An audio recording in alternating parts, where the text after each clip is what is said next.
हम मौजूद हैं समालखा के पट्टी कल्याणा गांव में और यहाँ पर आपको बताना चाहूँगा कि एक बहुत ही बड़ा फैक्ट्री को लेकर के ज़मीन विवाद सामने आया है, जहाँ की एक कॉस्मेटिक की कंपनी लगने जा रही थी और उस कंपनी को लगाने के वक्त जो सबसे बड़ा खुलासा हुआ कि जो ज़मींदार थे जिन्होंने ज़मीन को लीज़ पे दिया था और 40% के शेयर के हिस्सेदार भी थे वो फैक्ट्री के अंदर, जब फैक्ट्री के मैनेजर के द्वारा फैक्ट्री के अंदर सिलेंडर का प्लांट लगाने के लिए लाइसेंस विभाग में जाकर के कागज़ को जमा कराया गया, तब वहां से पता चला कि उनको इस ज़मीन पर किसी प्रकार का लाइसेंस नहीं मिल सकता, क्योंकि वो ज़मीन वक्फ बोर्ड के हिस्से में थी और उस ज़मीन के ऊपर खादी ग्राम उद्योग के द्वारा 2 करोड़ रुपए का पहले से लोन चल रहा था।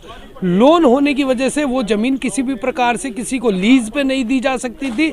लेकिन उसके बाद भी यहाँ पर जो कॉस्मेटिक कंपनी आई थी इस गांव के अंदर अपनी जो फैक्ट्री लगाने के लिए, उनको ये बताया गया था कि ज़मीन हमारी है और इस ज़मीन को हम आपको लीज पे दे रहे हैं और इसमें हम शेयर होल्डर भी। अपना पूरा सब उधर ही देखना, अपना पूरा परिचय बताओ और ये एफआईआर जो आपने कराई है इसकी पूरी घटना बताओ आप। ठीक है सर। सर एक मिनट पहले सर। हाँ ओके सर। सर मैं राजा चौबे कैरामा कॉस्मेटिक्स प्राइवेट लिमिटेड में मैनेजर के पोस्ट पे कार्यरत था, एडमिनिस्ट्रेशन मैनेजर के पोस्ट पे। तो सर मेरे साथ जो घटना हुई है ये 25/8 की बात है सर। ये 25/8/2022 को शाम का समय था सर। उसमें मेरे को पता चला था, क्योंकि जब मैं लाइसेंसिंग पार्ट के लिए गया हुआ था वक्फ बोर्ड पे, वक्फ बोर्ड का जो पेपर्स थे उसके लिए जब मैं लाइसेंसिंग के लिए गया हुआ था एलपीजी बुलेट टैंक के लिए, तो वहाँ मेरे को पता चला सर कि ये वक्फ बोर्ड की ज़मीन है, इस पे ये हमारी ये जो गैस की टैंक की है वो नहीं लग सकती है सर। तो इसके लिए मैं शाम के समय था 25/8 का समय, मदन चोकर वहाँ आया हुआ था फैक्ट्री में। तो मैंने उनसे बात की कि सर ये जो लीज डीड है ये सही नहीं है सर, लीज डीड, क्योंकि इस पे हमें लाइसेंसिंग नहीं मिलेंगे, मना कर दिया। तो सर उस टाइम तो वो बहुत ज़्यादा आग बबूला हो गए और मेरे को बोलने लगे अभी नहीं, मैं बाद में बात करूंगा तुमसे। फिर थोड़ी देर के इंटरवल के समय लगभग 6 बजे का करीब था सर, उसमें से एक आदेश, नेत्रपाल, सुनील और मदन चोकर, मैं वहाँ सामने में बैठा हुआ ऑफिस के केबिन के बाहर पे काम कर रहा था, तभी वो आके बोले चलो चलो तुमको बुला रहा है। जबरदस्ती मेरा हाथ पकड़ लिया उन्होंने और बोला चलो अंदर बुला रहे हैं तुमको, अंदर बुला रहे हैं, और खींच के, तीनों थे और मदन चोकर थोड़ा पीछे में साइड में खड़ा हुआ था, मेरे को अंदर ले गया रूम के अंदर। और सर रूम के अंदर ले जाके पहले रूम को बंद कर दिया। अब बंद करने के बाद फिर मैंने बोला सर क्या हो गया, क्या क्यों मेरे को ऐसे पकड़ के आप अंदर ले आए हो, तो तू क्या बोल रहा था पेपर के रिगार्डिंग। तब सर मैंने उनको बताया सर ये जो आपने लीज डीड बना के दिया है हमें वक्फ बोर्ड वाले में, सर ये लीज डीड हमें वैलिड नहीं है, क्योंकि सर इसमें हमें एलपीजी बुलेट टैंक के लाइसेंस नहीं मिल रहे हैं सर। और तू ज्यादा साना बनता है, तू हर बात पे साना बनता है। ऐसे करते करते सर वो आधे से एक बंदा था सामने में उनके साथ, चारों ने मेरे को घेर लिया और आधे सर स्टार्ट हो गया मारने मेरे, कम से कम लेफ्ट सर जो लेफ्ट कान के पास उन्होंने 5-6 झापड़ स्टार्ट कर दिए पूरे मारने। और सर ये हाथ के जो कोनी होते हैं ना सर, इससे भी पीठ पे बहुत ज्यादा उन्होंने मारा और लात घुसे से सर बहुत बहुत मारने लगा। तो सर जब मेरे से ज्यादा बर्दाश्त नहीं होने लगा, मैं बहुत जोर जोर से आवाज करने लगा सर, ये सर मेरे को क्यों मार रहे हो, मैंने क्या किया है क्या किया है। तब सर हमारे ऑफिस का एक बंदा था, प्रिंस करके था सर, वो मौके पे मौजूद था वहां पर फैक्ट्री पे, तो उसने आवाज सुन के हड़बड़ा के वो दरवाजा टकटकाने लगा और एक भी एक दरवाजा जैसे ही उन्होंने प्रेस किया ना दरवाजा खुल गया सर। तो उस समय सर वो आदेश जो बंदा था, वो लोग चारों घेरे हुए थे मेरे को, वो मारते मारते सर मेरे को बाहर ले आए। तब तक वो प्रिंस जो हमारा बंदा था ऑफिस वाला, बोले सर क्यों मार रहे हो उनको, क्यों मार रहे हो, वो छुड़ाने के लिए कोशिश किया सर। जैसे सर मेरे को थोड़ा मौका मिला सर, मैं वहां से भाग गया सर, साइड से भागते हुए गेट के बाहर आने लगा। तो उसके दौरान भी प्रिंस भी सर मेरा साथ साथ पीछे आया और साथ में मदन चोखर भी था, वो पीछे भागता भागता आया, बोले इसके रिगार्डिंग अगर तुमने पुलिस की कंप्लेन करनी है तो तेरे को जान से मार दूंगा और आज के बाद तू फैक्ट्री में मेरे को मत दिखना। तो सर मैं तो बहुत ज्यादा उस टाइम सर मेरे को कुछ समझ नहीं आया, मैं हड़बड़ा के, मेरा बंदा जो था मेरे साथ प्रिंस सर, उसने मेरे को ले गया सर यहाँ सीएससी समाल का, वहां पर सर मेरा एमएलआर हुआ सर। एमएलआर होने के बाद तो सर मैं तो 2 दिन तक सर बहुत ज्यादा एकदम डरा समा हुआ रहने लगा, क्योंकि सर ये मेरे साथ पहली बार हुआ है सर, आज तक हम लोग से बाहर से आया हुआ मैं बंदा हूँ सर, काम करने के लिए आया हुआ था। इसके बाद धीरे धीरे सर जब थोड़ा चीजें ठीक होने लगी, मैं डर से तो सर पुलिस को भी कंप्लेन नहीं कर पाया इसके रिगार्डिंग, क्योंकि उन्होंने जान से मारने की मेरे को धमकी दी थी सर। उसके बाद धीरे धीरे करके जब फैक्ट्री के और भी हमारे जो सीनियर मोस्ट जो स्टाफ्स हैं सारे और भी हैं, उन्होंने समझाया ये ठीक है, हम लोग इसके लिए आगे की कार्रवाई करेंगे, सारा चीज करेंगे। इसके लिए उन्होंने सारे प्रीमिसेस पे कैमरे लगा दिए सर, जैसे मेरे साथ हुआ ऐसे और कोई अलग बंदे के साथ ना हो। तो फिर जब सारा देख लिया सर, जो सारे पेपर्स में इन्होंने गलत करके रखा है, फिर हमने समझ गया सर यहाँ पर हमारा अब काम नहीं होना है सर। काम नहीं होना तो सर धीरे धीरे जो हमने मशीनरीज यूटिलिटीज जो भी सर फैक्ट्री में लाए थे वो धीरे धीरे सर हमने निकालने लगे, थोड़े थोड़े करके डेली डेली निकालने लगे। फिर सर ये 9/11 2022 की बात है सर। उस टाइम मदन चोकर और अभिषेक दोनों कैंपस पे आए सर। पहले तो कैमरे के वायर सारे निकाल दिए उन्होंने, और निकालने के बाद जितने भी रूम्स में सर हमारे सामान रखे हुए थे सारे लॉक कर दिए सर उन्होंने। और अभिषेक चोकर के हाथ में सर पिस्टल थी। उन्होंने सीधा मेरे को दिखा के बोला, तू आज के बाद यहाँ दिखा तो तेरे को जान से मार दूंगा, तू यहाँ से भाग जा। और सर जो भी है सारे रूम्स पे ताला लॉक करके उन्होंने रख लिया, और मैं तो सर डर गया, मैं पिस्तौल देख के सर, और वहां से मैं तुरंत भाग गया सर उस साइड से। और उस टाइम सर, और हमारे जो सिक्योरिटी गार्ड्स थे और जो सिक्योरिटी सुपरवाइजर थे, बाद में सबको वहां से सर उन्होंने भगा दिया, किसी को भी वहां पर नहीं रखा सर। और ये सर मेरे साथ पहली बार ही नहीं है सर, इसके बाद आगे भी जब भी मैं कोई कार के रिलेटेड से वहां बातचीत करता कोई भी, तो सर इनका हमेशा यही था, जान से मारने की धमकी, हमेशा गन लेके सर फैक्ट्री प्रीमिसेस पे घूमना सर। इसलिए सर मैं बहुत ज्यादा डरा हुआ था। इसके रिगार्डिंग फिर मैंने सर 9/11 को पुलिस कंप्लेन किया सर, जिसके वजह से सर वो उस टाइम तो सर वो पुलिस पे वहां पर एक्शन उस टाइम नहीं हुए थे सर। बाद में सर मेरे प्रशासन से मेरे को बहुत ज्यादा विश्वास था। किस तारीख को आपने एफआईआर लॉन्च कराई? मैंने सर 9/11 को करवाई थी, 9/11 को पहली कंप्लेन दी थी सर। उसके बाद सर कंप्लेन देने के बाद फिर मैंने जाके सर वहां पर एसएसओ साहब से भी मिला, उन्होंने मेरे को आश्वासन दिया था कि आपके लिए कार्रवाई होगी, आपका जो कंप्लेन पे। कार्रवाई की कुछ पुलिस वालों ने? नहीं सर, उस टाइम तो कार्रवाई नहीं हुई थी। उसके बाद फिर मैं जाके एसपी साहब से मिला हूँ 16/1/2022 को। एसपी साहब ने मेरे को बोला था जो इसके रिलेटेड जो भी होंगे इन्वेस्टिगेट होके प्रॉपर कार्रवाई होगी। गिरफ्तारी हुई क्या? नहीं सर, अब तक गिरफ्तारी उनकी नहीं की भी नहीं हुई है।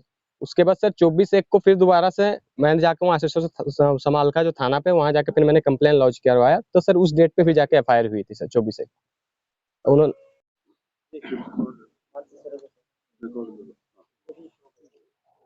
जी परिचय दें और बताएं कि क्या हुआ आपके जो क्लाइंट है उनके साथ। एक तो ये एफआईआर का मामला और दूसरा ये जो जमीन से संबंधित विवाद है, इसको भी एक बार आप डिटेल से बताएं। सर मैं advocate Ramesh पंगाल, कैरारोमा cosmetic private limited है कंपनी है, इनका मैं एडवोकेट हूँ। और इसमें अभिषेक चोकर और उनके पिता हैं मदन चोकर, इन्होंने कंपनी जो है कैरारोमा, इनसे अप्रोच किया कि भी आप हमारी लैंड पे कोलैबोरेशन करके इसमें इंडस्ट्री इंस्टॉल करें। उन्होंने लेकिन फर्स्ट जो इंस्टांस पे इन्होंने कंपनी ने उसके ऊपर इतनी वेटेज नहीं दी, लेकिन उन्होंने ज़्यादा इंड्यूस करने के बाद कंपनी इस चीज़ के लिए तैयार हो गई, देखने के बाद कि भी लैंड हमारे सुटेबल है और हम यहाँ कंपनी इंस्टॉल कर सकते हैं। तो उन्होंने इसके एवज में कहा कि भाई 40% शेयर आप हमें दे दें और कंपनी लगा दें, हम लैंड कंपनी के नाम ट्रांसफ़र कर देंगे।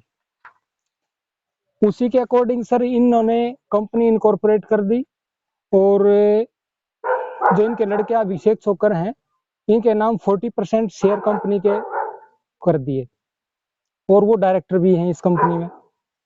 अब उसके बाद सर कंपनी ने वहाँ अपनी मशीनरी और ये चीज़ें इंस्टॉल करनी और स्टार्ट कर दी, शिफ्ट करनी, और कंस्ट्रक्शन वर्क और काफ़ी सारे जो भी रिक्वायरमेंट थी वो करनी शुरू कर दी। अब कंपनी इनकॉर्पोरेट होने के बाद बात आई लैंड ट्रांसफर करने की कि भाई कंपनी के नाम लैंड ट्रांसफर होगा तो उसके बाद ही सारी चीजें होंगी।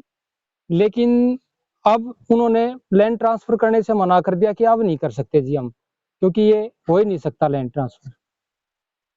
क्या कारण रहा ट्रांसफर ना करने का? अब उन्होंने पहले तो एश्योरेंस दी थी कि लैंड पूरा प्रॉपर हमारा ही है, और कुछ डॉक्यूमेंट्स भी दिखाए थे कि जी इसमें देखो आप जमाबंदी जो भी रेवेन्यू रिकॉर्ड थे उसके बारे में पूरे एश्योरेंस दी थी कि भाई हमारा ही प्रॉपर्टी है, सारी चीजें हैं। लेकिन जब उन्होंने शेयर लेने के बाद 40% शेयर लेने के बाद तब एकदम से उन्होंने मना किया कि जी हम नहीं करवा सकते, क्योंकि कुछ शेयर इसमें वक्फ बोर्ड का है और कुछ के ऊपर हमने क्या नाम है इस पर लोन ले रखा कुछ पोर्शन के ऊपर, जो कि हम उसे मोर्टगेज कर रखी है हमने प्रॉपर्टी। जो तथ्य सामने आए हैं उसमें खादी ग्रामोद्योग का भी रोल नजर आ रहा है, क्या रोल है? खादी वाला से लोन ले रखे हैं, खादी ग्राम उद्योग से के नाम कुछ पोर्शन प्रॉपर्टी का उसमें लैंड मोर्टगेज कर रखा है इसमें। ये जो आपने मशीनरी लगाई है कितने के लाख? इसमें एग्जैक्टली तो मैं इसमें नहीं बता सकता कि भाई कितने लाख की थी, लेकिन मशीनरी लगाने में और उसमें ऑफिस वगैरह कुछ तैयार करने में अभी तक कंपनी का 6,70,00,000 के करीब इसमें लॉस हो चुका है। सर, जब पार्टनरशिप में काम करने की बात आई और आपने मशीनें जब कंपनी ने मशीनें जब वहां लगाई, मशीनें लगाने में कितना टाइम लगा होगा? मशीनें लगाने में एक्चुअली क्या है कि 2021 के मिड में ये हमारे से बातचीत, कंपनी से बातचीत शुरू की थी इन्होंने कि भाई आप कोलेबोरेशन कर लें, ऐसे कंपनी लगा लें। उसके बाद मार्च में, उसके बाद इन्होंने धीरे धीरे चल के अक्टूबर में कब क्या 25 अक्टूबर इनकॉर्पोरेशन, हाँ 25 अक्टूबर को ये कंपनी इनकॉर्पोरेट हुई। सर, मतलब कि कई महीने लग गए ये सारा प्रोसेस होने में, वहाँ मशीन जो है वो सेटअप होने में। तो क्या उस दौरान जो कंपनी के मालिक थे उन्होंने प्रॉपर्टी के पेपर चेक करने जरूरी नहीं समझे? एक्चुअली उन्होंने पूरी एश्योरेंस दे रखी थी और अपने सोर्सेज से जो भी डॉक्यूमेंट्स उन्होंने दिखाए थे वो उन्होंने चेक किए थे, तो उसमें ये था कि कुछ पोर्शन इनका था, तो कह रहे हमारे पास ही है ये।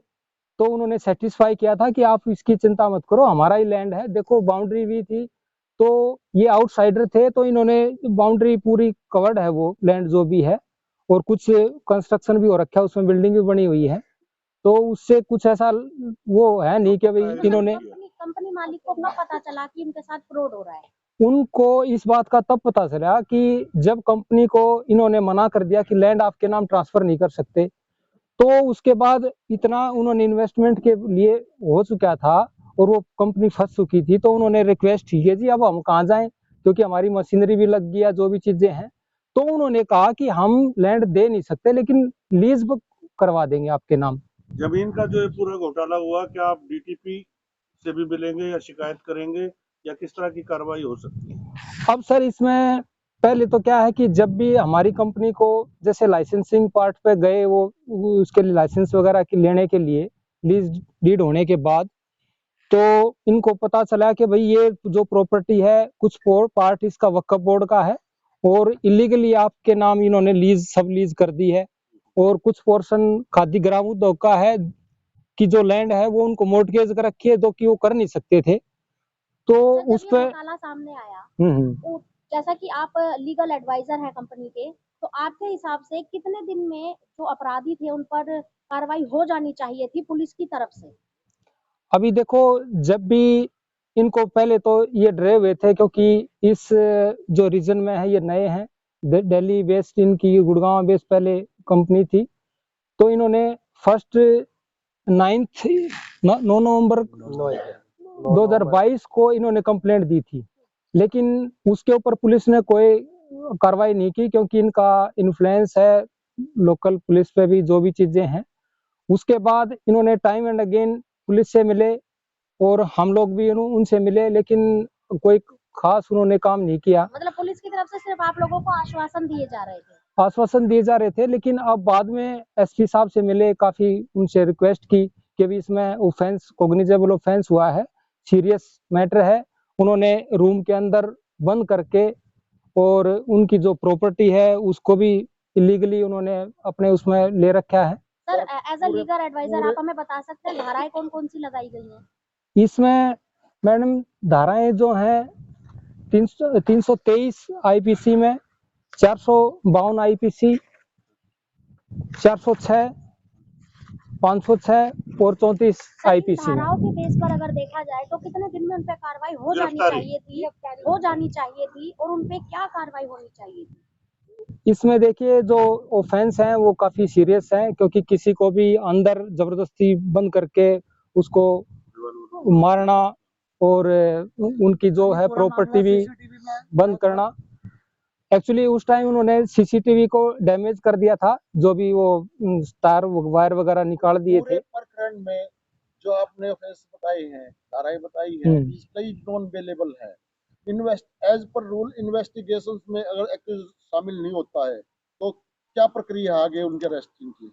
इसमें सर आईपीसी की सेक्शन 406 एंड 452 ये जो भी है नॉन अवेलेबल हैं, और इसमें पुलिस इनको अगर इन्वेस्टिगेशन ज्वाइन करने के लिए नोटिस देती है, तो अगर वो इन्वेस्टिगेशन ज्वाइन नहीं करते हैं तो police can arrest the accused. काफी चौंकाने वाले तथ्य सामने आए हैं। मार पिटाई भी की गई है, हथियार भी दिखाया गया है, इन केस कंप्लेंट भी की गई है। 2-3 बार कंप्लेंट देने के बावजूद 24 जनवरी को एफआईआर दर्ज हुई है। आपकी इन्वॉल्वमेंट कब शुरू हुई इस केस में?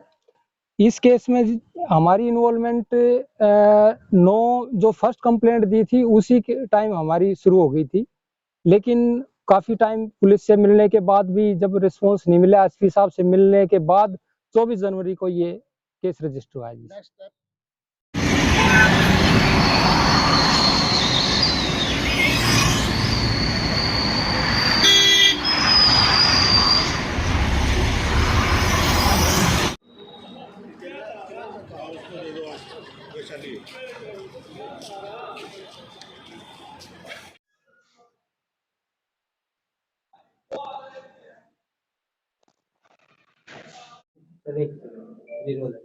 सर, मामला एक मैनेजर को बंधक बनाकर मारपीट करना, रिवॉल्वर दिखाना, और एक एफआईआर भी दर्ज है।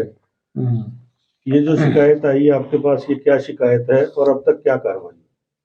ये श्री राजा चौबे जी ने शिकायत की है हमें कि इन्होंने इनके जो ओनर हैं उनके पास ये काम करते थे, तो इन्होंने किसी मदन छोकर नाम के एक व्यक्ति हैं, उनसे पहले तो जमीन खरीदने की बात एज पर कंप्लेंट हुई है। उसके बाद इन्होंने लीज पे लेना चाहा है इसको, जो कोई डॉक्यूमेंट्री उसके कारण इनकी वो एग्जीक्यूट नहीं हुई है।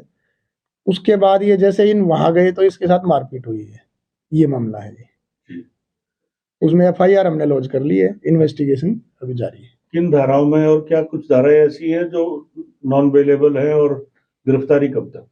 जो भी दरखास्त में उन्होंने एलिगेशन लगाए हैं उसके आधार पर उचित धाराएं इसमें लगाई गई हैं, और जो भी गिरफ्तारी जल्द से जल्द की जाएगी इसमें।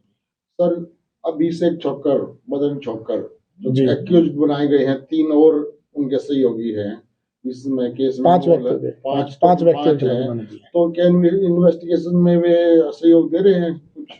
अभी इन्वेस्टिगेशन जारी है, जैसा कि मैंने पहले बताया है, तो सहयोग तो करेंगे, करना पड़ेगा उनको। इन केस अगर जो सहयोग नहीं हो पा रहा है तो वो क्या एक्शन? वो एज पर ला जो भी कार्रवाई होगी वो हम करेंगे। सर, पिछले साल की जून के महीने में भी एक एफआईआर आपकी तरफ से, पहले भी एक एफआईआर लॉन्च हुई है इन्हीं व्यक्तियों के ऊपर। उस समय से लेकर और अब समय तक क्या कार्रवाई हो, थोड़ा विस्तार से बता दीजिए। पिछले जून में जी किसने करा रखी है? कॉलेज से रिलेटेड मामला था, कॉलेज के चुनाव थे, उसमें एफआईआर। और अभी वो रिकॉर्ड देख के बता पाऊंगा वो पिछले क्या है वो। बताया था नरेंद्र कुमार जी का। हाँ, वो मेरे संज्ञान में नहीं आई ये बात, आपने अभी बताया, उस पर भी वो करके इन्वेस्टिगेशन में सारी चीजें की जाएंगी। एक बार सिर्फ सवाल वही दोबारा मैं चाहता हूँ कि आप एक बार कागज में देख लें, वो जो धाराएं लगी हैं नॉन अवेलेबल हैं, तो क्या गिरफ्तारी के लिए अभी तक टीम गई है या अभी तक वो नहीं मिले? जैसा कि इन्होंने 24 तारीख को एफआईआर दर्ज कराई है, वो मैं बता देता हूँ। जो धारा उसके आधार पे लगी है उसमें कुछ धाराएं अवेलेबल है, कुछ नॉन अवेलेबल भी है।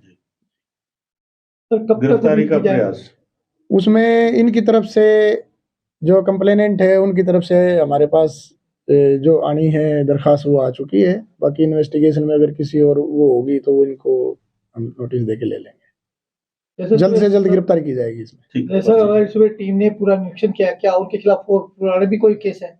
अगर होंगे तो वो सारी चीजें हम उसमें जो चालान सबमिट होता है उसमें मेंशन करेंगे।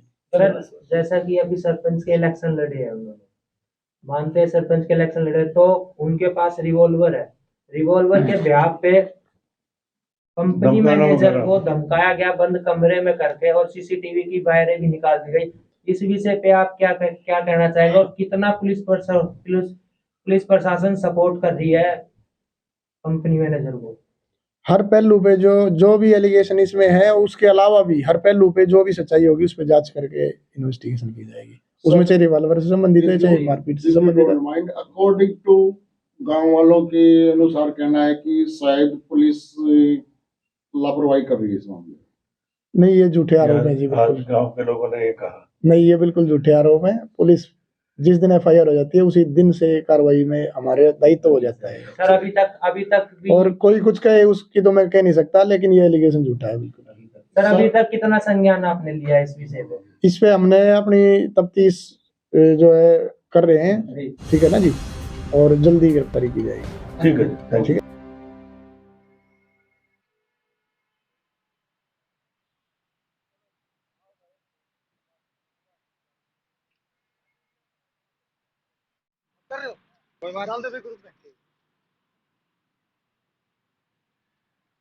इलाका एक बड़ा होटल है 10 स्पून नाम से। अच्छा। 10 स्पून के अंदर रूम्स, होटल, रेस्टोरेंट और बहुत सारी चीजें बनी हुई हैं जी। गांव के लोगों की शिकायत थी और उसकी शिकायत पर हम सब मीडिया के साथ ही आए कि वो जमीन पर इलीगल बना हुआ है, कुछ गलत गतिविधियां होती हैं, वो विषय तो शायद पुलिस का होगा, लेकिन वो इलीगल जमीन पर बना हुआ और उसके तोड़फोड़ के पहले आदेश भी हुए लेकिन किन्हीं कारणों से रुक गए। तो इस बारे में जानना है। देखिए अभी तो ट्रांसफर हुए मुझे 1 मंथ हुआ है यहाँ पे, अभी तो मेरे पास कोई कंप्लेंट आई नहीं है 10 स्पून की। मैं उस पर रिकॉर्ड चेक करवा लेता हूँ, अगर नोटिस हैं, कोई पहले कंप्लेंट आई हुई तो उस पर हम नियमानुसार कार्रवाई करेंगे।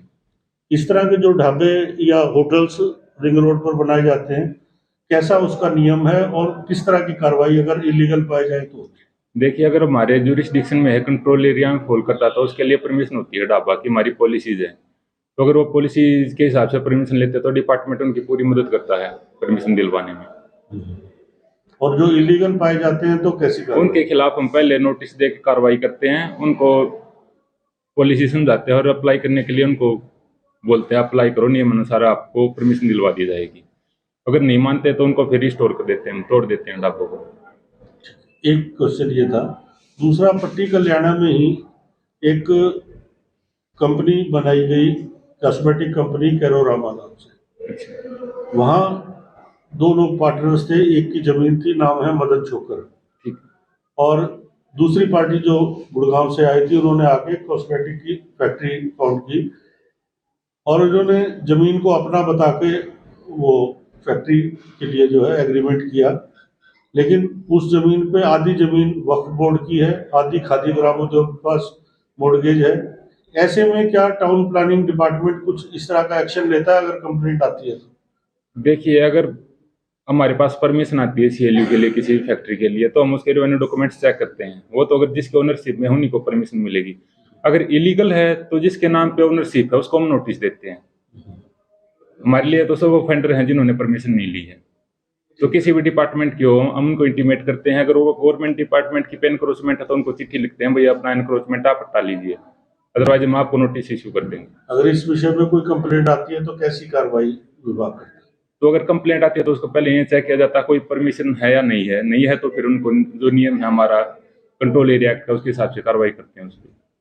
सर आज मीडिया के माध्यम से आपको ये जानकारी मिली है, क्या आप कुछ एक्शन लेंगे? 10 स्पून वाले मामले में विशेष रूप से नहीं, जानकारी तो ऐसा है, पहले उस पर शायद एक्शन हुआ है नहीं हुआ वो तो अभी चेक करना पड़ेगा फाइल में, क्योंकि मेरे नोटिस में आने के बाद कोई कंप्लेंट आई नहीं है 1 महीने में 10 स्पून की। अगर आपके माध्यम से मुझे ये मिला है वहाँ पे कुछ चल रहा है तो फाइल निकलवा के उनकी जांच की जाएगी क्या एक्शन हुआ है पहले और फर्दर उसमें क्या एक्शन लेना है नियम के अनुसार।